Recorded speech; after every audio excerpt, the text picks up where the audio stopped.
cheese and charcuterie boards. If you put it on a menu, I'm gonna order it. If you have one at a party, guess where you're gonna find me? You're gonna find me at the cheese and charcuterie board. They're super fun. Everybody loves them. You can kind of nosh, walk around, have your drink, but it's hard to make. I mean, let's put it this way. For the average person, I understand how it's hard to make. I understand that it's like, if you haven't been doing this for a living and you haven't, just been for 22 years working with food and have to build these kind of plates and build these kind of boards, then it can be super intimidating. But I'm here to show you how it's not intimidating and how you can make a super beautiful, unbelievably gorgeous charcuterie plate at home, and it's gonna look like you literally paid $500 for that charcuterie board. So let's make a charcuterie and cheese board.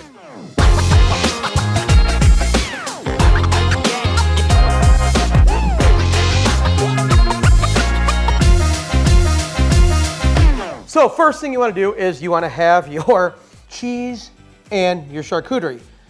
We have right here beautiful, beautiful salami. Look at all those specks of fat throughout that salami. That is gorgeous. That is tasty. It's kind of thicker cut, not too thin. Capicola, beautiful striations of marbling fat throughout there, kind of see-through. It's just a great piece of charcuterie, just a great cured meat. Then we have the old standby, the old favorite. This is prosciutto, and this is from the leg of the pork. And this is just a lot of good salt content, but just creamy, umami. This is a great thing to have on your board, and you're gonna see why too, because we can kind of make some designs with these. So these are three really cool meats. You can use whatever you have. Whatever you have at the grocery store, you can use too.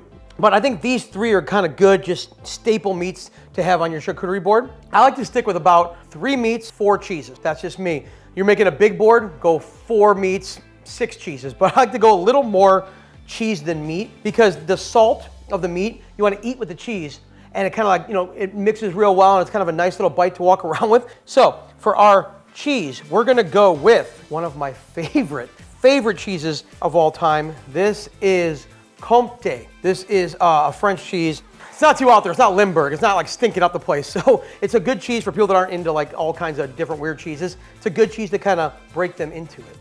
Now this is 2-year aged white cheddar.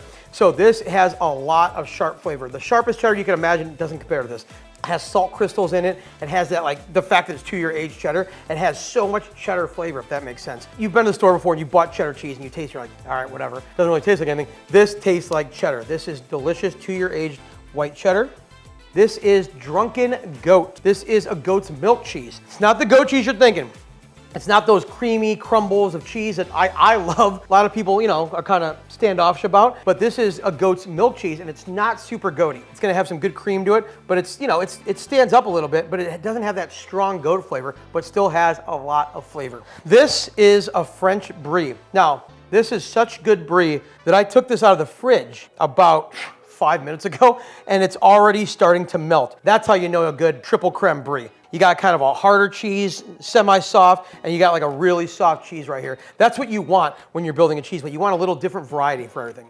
So I have 2 cutting boards here. I have one cutting board to kind of cut my cheeses up, kind of arrange everything, and then put it on my charcuterie board, which is just another cutting board. You don't have a charcuterie board at home, take your cutting board. Take your cutting board and transform it into your charcuterie board. I could easily just build my charcuterie board on my cutting board and no one's gonna know. It's so covered up and it's so, looks so cool that no one will ever notice.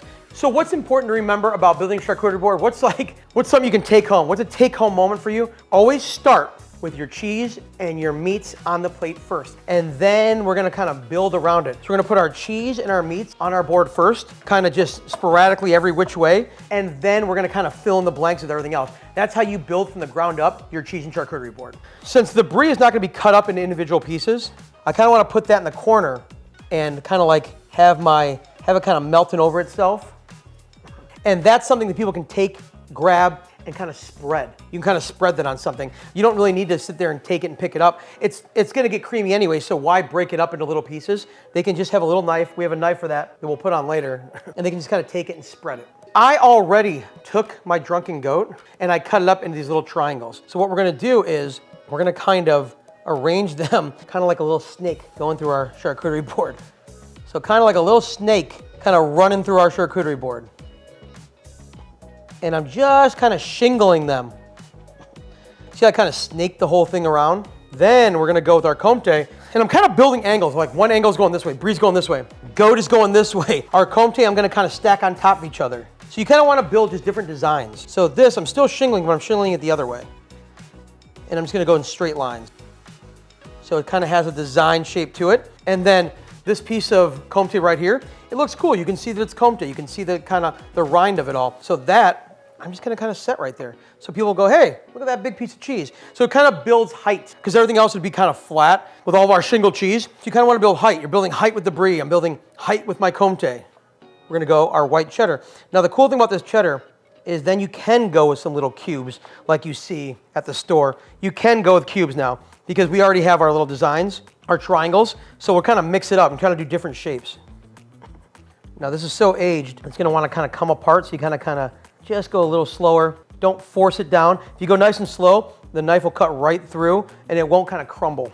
That kind of looks boring. So what I'm gonna do is I'm just gonna block this up. So it just kind of has a cool little, I don't know, little block look. Like why not do this? Why not have like 3 little blocks going down? Now I'm building it this way so I can see it, but I'll turn it around so you can kind of see what I'm doing. So take our cheese, just break those little bricks up. Now we'll do a little pile right here of that aged white cheddar. And then we'll do a little pile on the other side. I'm just kind of breaking up the eye. Then we're gonna take our meat. It automatically kind of separates. That's fine, let it separate. But kind of at an angle so it cones out a little bit. Then I'm pressing down and I'm spreading it out. It's not really gonna make a rose, but it just makes a different look for your prosciutto. I'm gonna do that a few more times. And all I'm doing is angling. I'm kind of snaking my prosciutto all the way around, kind of having it follow that drunken goat cheese. It's called drunken goat, by the way, because it has like a red wine rind wash on the outside. It's really delicious.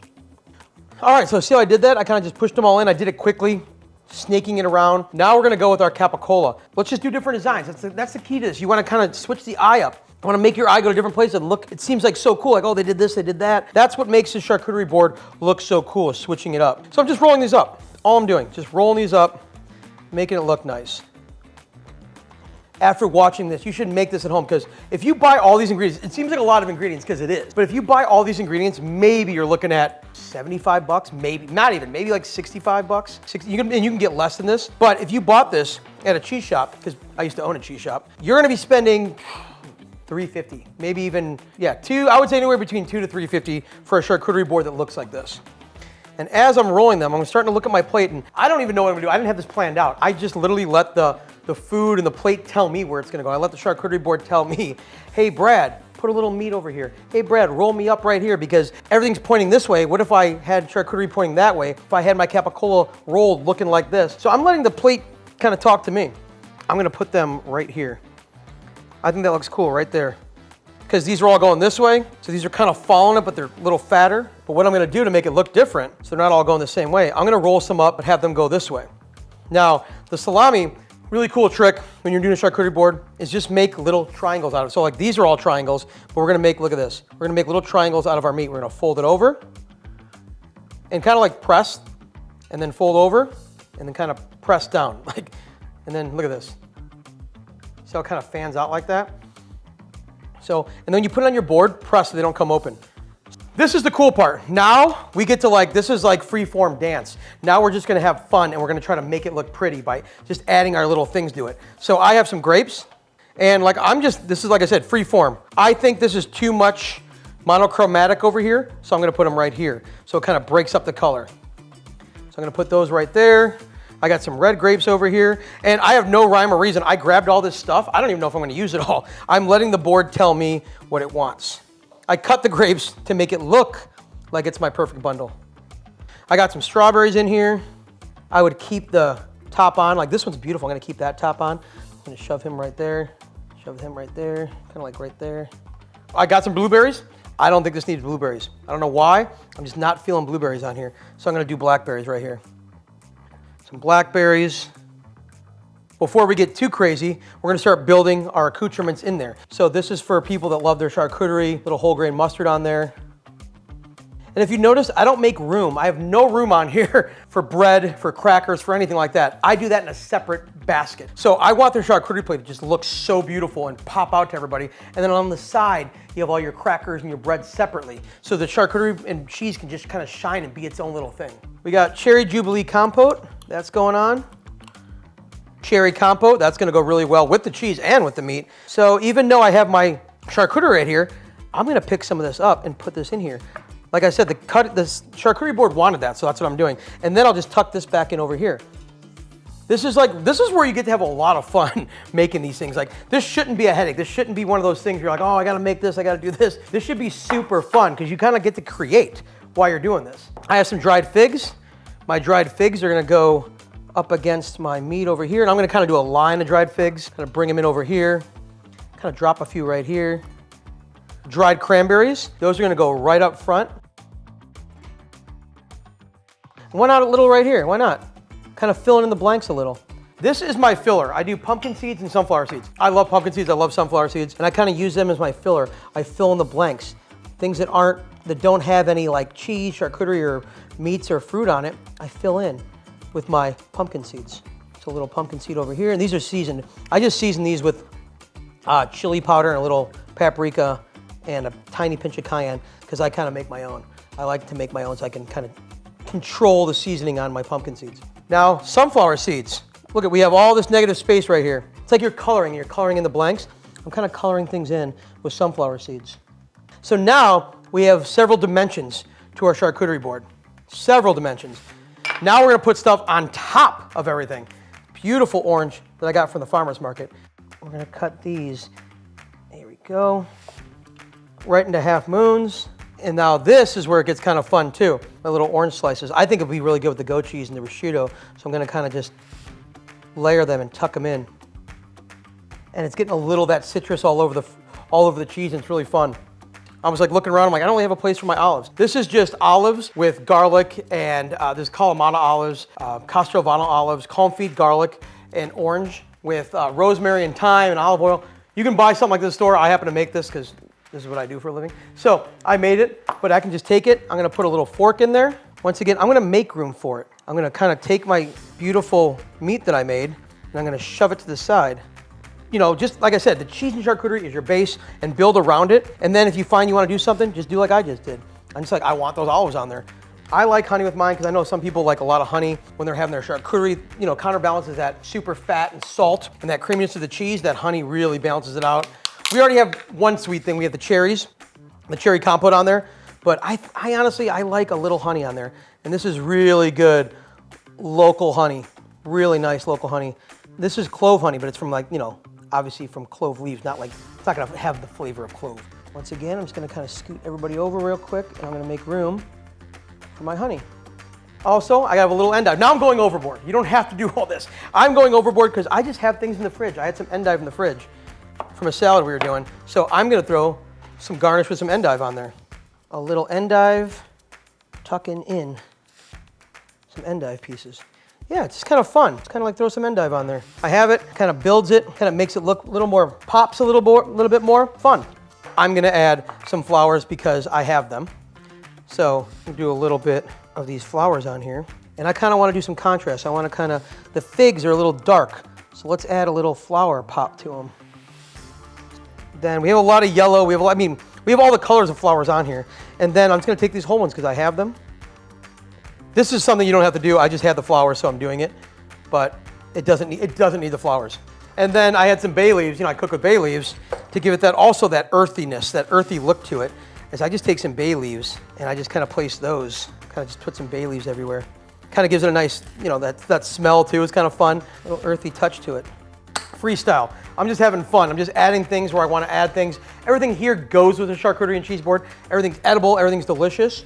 I'm just also grabbing things that were in the fridge, grabbing things that I have in the pantry, and I'm just building from there.